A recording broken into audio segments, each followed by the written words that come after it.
Now, how does this stack up against our competitors? Well, our competitors in the consumer notebook space are Dell and Compaq. So how do we stack up against them? Let's take a look at weight. We're 4.9 pounds. Dell is basically 2 pounds heavier than we are. Compaq is over 2 pounds heavier than we are. That's a lot. In terms of thickness, we're 1.3 inches. They are both 1.7 inches, dramatically thicker. In terms of displays, they all have 12-inch displays, but of course, as we've just heard, all 12-inch displays are not created equal. They have the old 800 by 600 displays. We have the first 10 by 7 display in a consumer notebook. So dramatically different display. In terms of battery life, 5 hours for the new iBook, 1.5 hours for the Dell. That's not going to get you very far. FireWire, yes, no, no. Built in on the iBook, no, no on the others. Ethernet, built in, no, no. And antennas, built in, no, no. So, built-ins and no's. I think there's a pattern there. We can connect to almost anything with this new iBook. Here's the connectors on it, right? Almost anything you can connect to. So we've got a 56K modem built in, of course. We've got Ethernet built in. We've got FireWire built in. We've got 2 USB ports built in. And new to our consumer notebooks, we've got VGA port built in, so you can hook right into a projector. And we've got headphone and sound out and composite video out as well on that same jack, so you can hook right into a television, which some people like to do in education for projection onto a class. So you can connect to almost anything with the new iBook. Now we've got optical drives. We've got a choice of 4 different optical drives.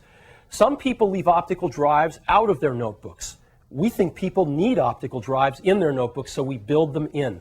And we have a choice of 4 different ones. A CD-ROM for playing games, a DVD-ROM for watching movies, a CDRW drive for burning discs, or a combo drive which has a DVD-ROM for watching movies and a CDRW drive for burning discs. You can select one of these 4, and again, you can watch movies or burn discs right on this incredibly small notebook computer.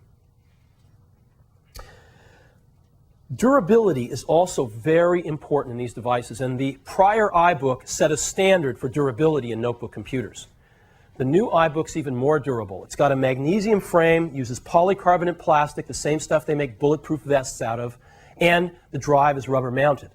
And in our testing, the new iBook is about twice as durable as the one it's replacing. We think this will set a new standard of durability for notebook computers. And it's affordable. The prior iBook started at $14.99 with all of these new features, with the thinnest, lightest notebook in its class, with a 10 by 7 screen, with all of this I/O built in. Starts at $12.99. $12.99. We have 4 models.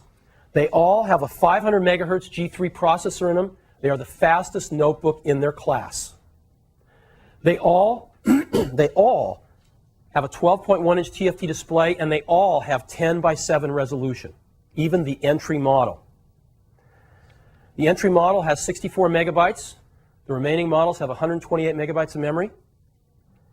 Those are the 4 drives, and these are the 4 prices. $12.99 for the entry with a CD, $14.99 for the DVD, $15.99 for the CDRW, and $17.99 for the combo. And all 4 of these models will be available in mid-May. About 2 weeks from now, we'll start shipping them. So we're really, really pleased with this new iBook. We've been working on it for a while, as you might imagine. So these are all the specs. This is how it compares. You know the models, you know the prices, but you don't know what it looks like. So let me show you. What's the design of this thing? The design of the new iBook takes some cues from the PowerBook G4 Titanium. It's not made out of titanium, but it takes some of its design cues, and let me show you now what it looks like.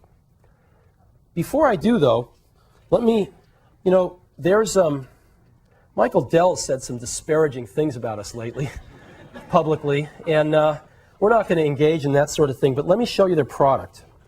This is their consumer notebook, and it looks like this, and you can just sort of see it's about that thick, and it's got some nice fans in the back, so you can keep an eye on them.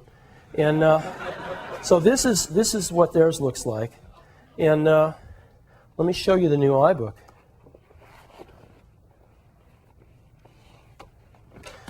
This is the new iBook. 1.3 inches thick. There it is. I don't think it could be more black and white. So let me show you these things thickness-wise, too. You see that? You know? You can look at the backs of them. We even pay attention to that. So, let me show you what this thing looks like again. This is the new iBook here. That's what it looks like open. It's really clean. It's got this amazing hinge. Watch when you open it. See how it goes away and down like that? It's really nice.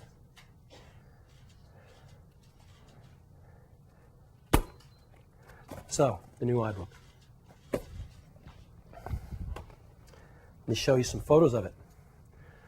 It's really, really wonderful to carry around.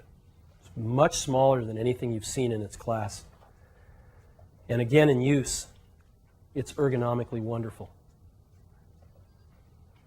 Now, what's really interesting about this, and hard to tell from a distance, is how small this thing really is. It's about 9 by 11.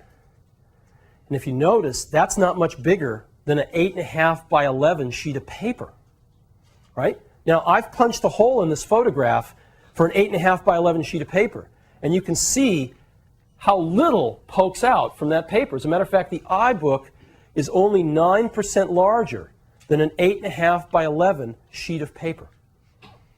It's amazingly small and 1.3 inches thick. New iBook. Here's the side. You can see the connectors on it. And again, you can see it open like this. Any angle you'd like. And the screen, again, is delicious. Just wonderful. 10 by 7 screen. It's perfect for running Mac OS X. Really, really runs Mac OS X well on this screen. So this is the new iBook.